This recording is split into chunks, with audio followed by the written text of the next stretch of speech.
ঠিক আছে, শেখ হাসিনার পর আপনাদের কি হবে সেটা আমারও চিন্তার বিষয় না, আমার পরিবারের আর চিন্তার বিষয় না, আপনারা বুঝবেন। আমি সজীব ওয়াজেদ জয় বলছি। আপনারা জানেন এই গত কয়েক সপ্তাহ ধরে আমাদের বাংলাদেশের যে গন্ডগোল সংকট চলছে, এই যে ছাত্রদের কোটা বিরোধী আন্দোলন, কোটার বিরুদ্ধে আমরাও ছিলাম।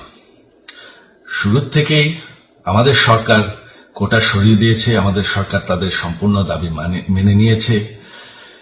এটা আদালতের একটা রায় ছিল, এটা আমাদের সরকারের করা ছিল না।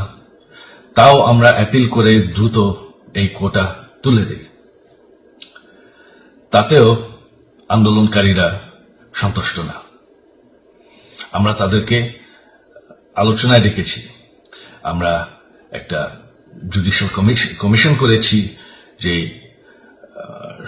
সংঘর্ষে যে হত্যাকাণ্ড হয়েছে সেটার বিচারের জন্য। অনেক পুলিশ অফিসার যারা অতিরিক্ত ফোর্স ইউজ করেছে তাদেরকে আমরা সাসপেন্ড করেছি। তাতেও এই আন্দোলনকারীরা সন্তুষ্ট নয়। আমরা যতই ছাড় দেন, প্রধানমন্ত্রী নিজেই তাদেরকে ডেকেছেন যে আসেন আমরা আলোচনায় বসি, তাতেও তারা সন্তুষ্ট না। আমরা যতই ছাড় দিতে থাকি, যতই তাদের দাবি মেনে নিতে থাকি, তারা কিছুতেই সন্তুষ্ট না, তারা খালি দাবি বাড়িয়ে যাচ্ছে। এখন দাবি হচ্ছে যে সরকারের পতন। তবে সরকারের পতন হওয়ার পর কি হবে, কি হবে এটা কেউ ভেবেছে? আমরা বাংলাদেশে গণতন্ত্র রক্ষা করে রাখতে চাই। সরকার পতন করে নতুন সরকার আসার সাংবিধানিক অনুযায়ী শুধুমাত্র একটি উপায় আছে, সেটা হচ্ছে নির্বাচন। আমাদের সুপ্রিম কোর্ট রায় দিয়েছে যে কোনো অনির্বাচিত সরকার 1 মিনিটের জন্য ক্ষমতা নিতে পারবে না। তো তাদের এই নির্বাচনের দাবিও যদি আমরা মেনে নেই, তো তারা তো এই পর্যন্ত কোন দাবি, আমরা যত দাবিতেই রাজি হয়েছি তারা তাদের দাবি বেরিয়ে যাচ্ছে।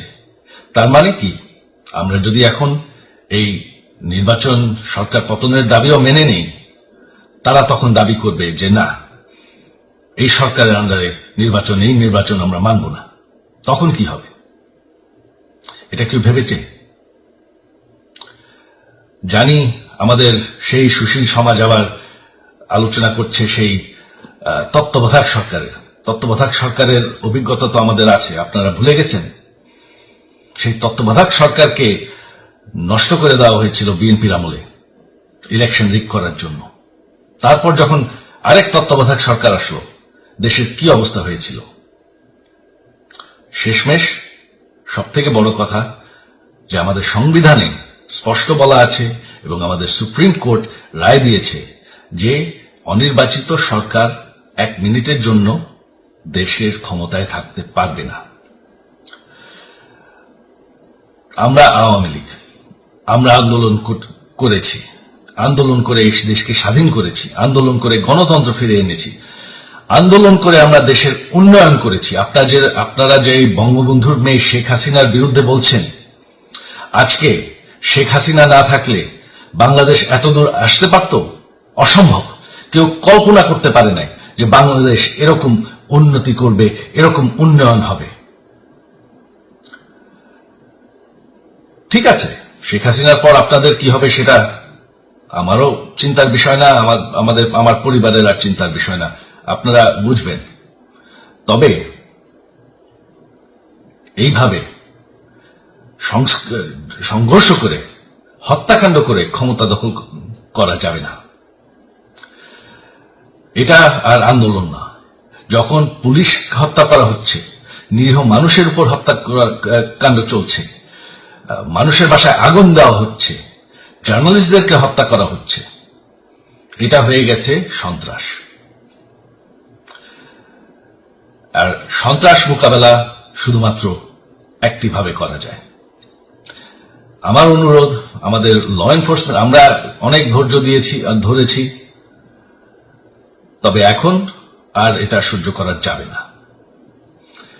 ল এনফোর্সমেন্ট এজেন্সি, বিজিবি এবং কি আমাদের মিলিটারির প্রতি আমার আহ্বান যে আপনাদের দায়িত্ব হচ্ছে আমাদের দেশের মানুষকে নিরাপদ রাখা এবং আমাদের দেশকে নিরাপদ রাখা, আমাদের দেশের সংবিধানকে নিরাপদ রাখা, সংবিধানকে রক্ষা করা।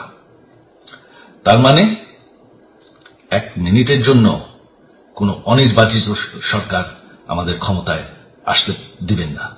এটা হচ্ছে আপনাদের দায়িত্ব, কারণ সেইটা হলে আমরা আবার পাকিস্তানের মতন হয়ে যাব।